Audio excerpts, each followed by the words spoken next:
Let's dive right in with the 12th congressional district.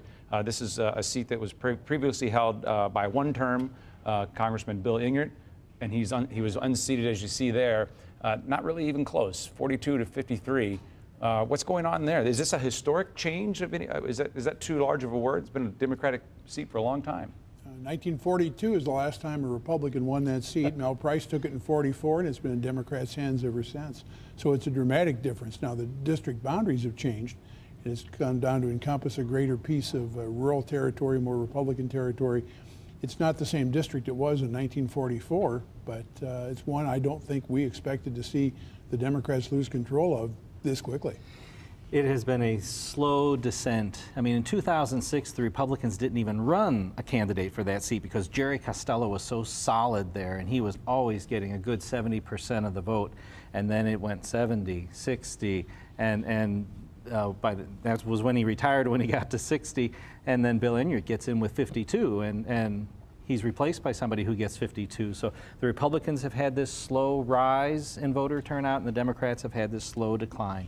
And we saw where the lines crossed. You said it's not the same district it was. Is this an indication that things are changing politically in the Metro East and in that part of Illinois, or is this strictly a redistricting, a result of redistricting?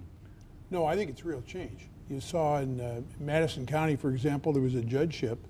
Went to a Republican for, I think, the second time in 100 years the Republicans won a judgeship there. I think St. Clair County had its first Republican judge, second, I guess, maybe in 68 years. Those are lesser indications of the big change. I think things are turning redder in Metro East. And I think there's a bit of a shift going on. Metro East isn't so much of an urban core population that votes Democratic. It's really becoming more of a suburban conservative population.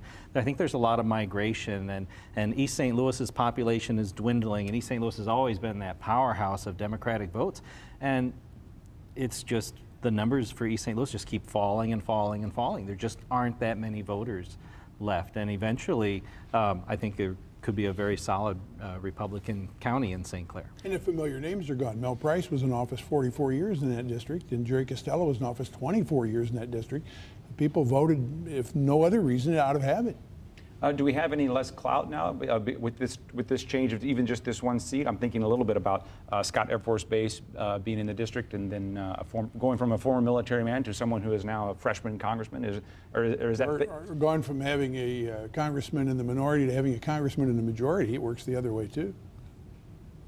Other complexion changes you're seeing in the Metro East as well. Is this indicative of a larger trend? Well, yes, I think that Illinois is historically, has always had a strong conservative element. A lot of Republican administrations in Illinois over time. That's not so much of a surprise, but there is clearly a shift going on in Metro East. Talk a little bit about the ballots that the voters in the Metro East saw this time. You mentioned something, ballot construction. What are you talking about, and what did this do or did not do? Well, something that Missouri always does is to put a ballot issue on there which will tease out the people who may be sitting on the fence, wondering if they're going to show up and vote. Something that'll really get people out there because they're passionate about an issue. Illinois had contraception on the ballot, and the income tax on the ballot, and minimum wage was on the ballot, and people are passionate about this, and one would think that the turnout would just be tremendous, and by my count, 80,000 Democrats stayed home in the 12th district. Is this an indictment on the sitting president? Are midterms never that great for the party in power in the White House? Or what do you make of this? Or again, just more of a shift to the right? I think it's been shifting steadily and slowly, and I think this may be the strongest indication we've seen yet of that shift. We've been watching it in counties like Madison, St. Clair that very seldom elected any Republican to countywide office now have 1, 2, or 3. I mentioned the judge races. It's a strong indication, I think, that things have been slowly shifting, and now it's tipped over. Amanda and Jim talked about the governor's race a little bit. What do you make of the new governor? What do we know? How is this a departure in any way? Well, it's not unusual for Illinois to elect a Republican governor. There have been quite a few years of Republican administrations.